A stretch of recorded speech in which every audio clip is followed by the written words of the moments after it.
Friends, तो आज देखने वाले हैं फिर से एक नया मेडिसिन जो कि है ज़ीरोडोल पी। देखिए, आज बात करने वाले हैं इसी ज़ीरोडोल पी का कि कहाँ यूज़ करते हैं, कितना डोज दिया जाता है और कौन कौन साइड इफ़ेक्ट देखा जा सकता है या फिर इनका प्रिकॉशन क्या है। ठीक है ना। तो वो सारा चीज़ बात करने वाले हैं हम लोग इस वीडियो में। ठीक है ना, बिल्कुल ईजी वे में। तो आइए बात करते हैं ज़ीरोडोल पी टेबलेट को देखते हैं, है ना, कि ज़ीरोडोल पी टेबलेट को किस कंडीशन में दिया जाता है और कौन कौन सी कंडीशन ऐसा है जहाँ पे इसका प्रिस्क्रिप्शन लिखा जाता है। ठीक है ना। तो सबसे पहले ज़ीरोडोल पी की अगर बात करें ना, तो ये मेडिसिन क्या करता है कि मतलब पेन को कम करता है। ठीक है ना। चाहे वो किसी भी तरह का पेन हो, जैसे चोट लगने से हो या फिर कहीं गिर जाते हैं तो उसकी वजह से हो, या फिर कुछ भी किसी भी तरह का अगर बॉडी में पेन होता है तो उस पेन को रिलीव करने के लिए ये मेडिसिन का यूज़ करा जाता है। ठीक है ना। इसका मेन काम क्या हो गया कि मतलब पेन को रिड्यूस करना, और साथ में ही इन्फ्लेमेशन जो हो जाती है, तो इन्फ्लेमेशन की कंडीशन जैसे कि आप रोमेटाइड में भी दे सकते हैं, रोमेटाइड अर्थराइटिस होता है। ठीक है ना। ऑस्टियोआर्थराइटिस में भी दिया जा सकता है। उसके बाद एंकाइलोसिंग स्पॉन्डिलाइटिस जो हो जाती है, तो उसमें भी उस कंडीशन में भी ज़ीरोडोल पी टेबलेट का यूज़ करा जाता है, क्योंकि उसमें भी पेन होती है, उस पेन को रिलीफ करने के लिए दिया जाता है। ठीक। ये क्या है, ये एक है non steroid anti inflammatory drugs है। नॉन स्टेरॉयड से ये मतलब है कि मतलब जो आपका पेन को कम करे, स्टेरॉयड नहीं बल्कि ये नॉन स्टेरॉयड एंटी इन्फ्लेमेटरी यानी एनसेड ग्रुप का मेडिसिन। ठीक। तो एनसेड ग्रुप का मेडिसिन चाहे वो किसी भी तरह की बॉडी में पेन हो, चाहे चाहे चोट से हो सकता है या फिर ऐसे मतलब मरोड़ आने पर जो पेन होती है। ठीक है ना। या फिर बॉडी का किसी पार्ट्स में क्रैम्प आने लगता है तो वहाँ पे जो इन्फ्लेमेशन आ जाती है, तो उस कंडीशन में भी दिया जाता है। ठीक है ना। तो नॉन स्टेरॉयड करके जितना भी मेडिसिन आती है तो वो पेन को ही रिलीव करने के लिए उसका यूज़ करा जाता है। इसी तरह से ज़ीरोडोल पी भी है। ठीक।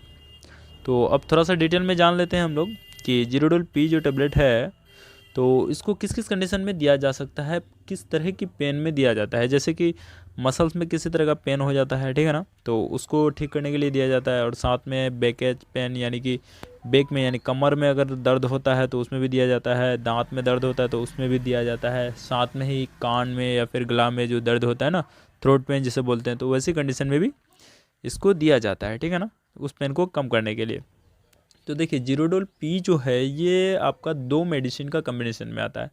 दो मेडिसिन की कम्बिनेशन की अगर बात की जाए तो इसमें एक होता है एसिक्लोफिनेक, ठीक, और दूसरा होता है पैरासीटामोल। एसिक्लोफिनेक और पैरासीटामोल का कंबाइन करके इस मेडिसिन को बनाया गया है ज़ीरोडोल पी।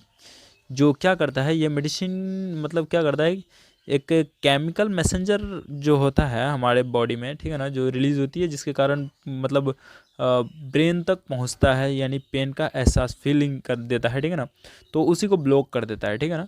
ये जब ये ब्लॉक कर देता है तो फिर पेन और इन्फ्लेमेशन जो जैसी फीलिंग जो आती है तो वो धीरे धीरे कम हो जाती है। तो वैसे कंडीशन में इसका यूज़ करते हैं। ठीक है ना। तो जस्ट लाइक ये काम जो बात करें तो ये मैसेंजर यानी मैसेज जो देता है ना कि कहीं पैर में चोट लगा है तो ब्रेन तक पता चलता है, तो उसी मैसेंजर को ही ये ब्लॉक कर देता है, जिसके कारण दर्द का एहसास मतलब नहीं होता है। ठीक है ना। तो ये इस तरह से काम करता है। आई होप कि आपको क्लियरली समझ में आ रहा होगा कि किस तरह से ये काम करता है या फिर काम कैसे करता है, किस किस कंडीशन में दिया जाता है। ठीक है ना। तो अब देख लेते हैं इसको थोड़ा सा कि क्या क्या साइड इफ़ेक्ट देखा जा सकता है इस मेडिसिन को लेने से। अगर बहुत ज़्यादा समय तक अगर इसका यूज़ करते हैं ना, तो उसमें नोज़िया जैसी प्रॉब्लम आ सकती है, और साथ में वोमिटिंग यानी उल्टी आ जाती है, साथ में स्टमक में पेन हो सकता है, भूख की कमी हो सकती है, लॉस ऑफ एपेटाइट जिसे बोलते हैं, ठीक है ना, हार्ट बर्न हो सकता है, या फिर डायरिया की कंडीशन देखा जा सकता है। तो ये कुछ साइड इफ़ेक्ट है। ऐसा अगर कोई भी साइड इफ़ेक्ट होती है तो फिर अपने डॉक्टर से ज़रूर से एक बार कंसल्ट कर लेना चाहिए। ठीक है ना। तो आई होप कि कोई भी मेडिसिन मतलब बिना कंसल्ट किए हुए नहीं लेना है, क्योंकि यहाँ पे सिर्फ नॉलेज पर्पज़ के लिए वीडियोस बनाया जा रहा है। ठीक है ना। अब देख लेते हैं स्ट्रेंथ, क्योंकि वहाँ पे देखा हमने कि ज़ीरोडोल पी में एसिक्लोफिनेक और पैरासीटामोल दोनों है, तो दोनों का अलग अलग स्ट्रेंथ कितना कितना स्ट्रेंथ में है।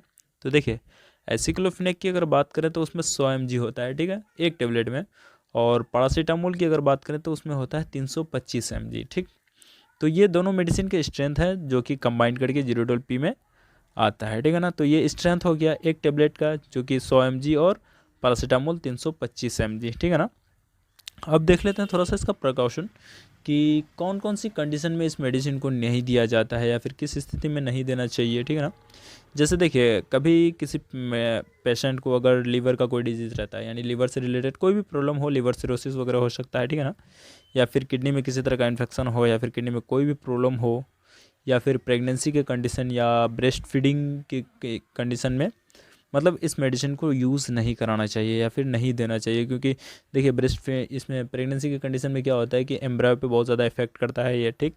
और लीवर और किडनी का प्रॉब्लम अगर हो तो उसमें तो देना ही नहीं चाहिए, क्योंकि ये मेडिसिन जो है ना लीवर और किडनी को बहुत ज़्यादा डैमेज करता है, ठीक। और पहले से ही अगर कोई लीवर और किडनी का प्रॉब्लम रहता है और उसके साथ फिर इसको यूज़ करते हैं तो इसमें बहुत ज़्यादा मतलब नुकसान हो सकता है पेशेंट को। इसलिए ऐसी कंडीशन जब भी देखा जाए, यानी कि पेशेंट की कोई मेडिकल हिस्ट्री रहा हो इस तरह की, तो उसे ऐसी मेडिसिन को तो नहीं देना चाहिए, ठीक है ना। आई होप कि सारा चीज़ समझ में आ गया होगा आप लोगों का, ठीक है ना।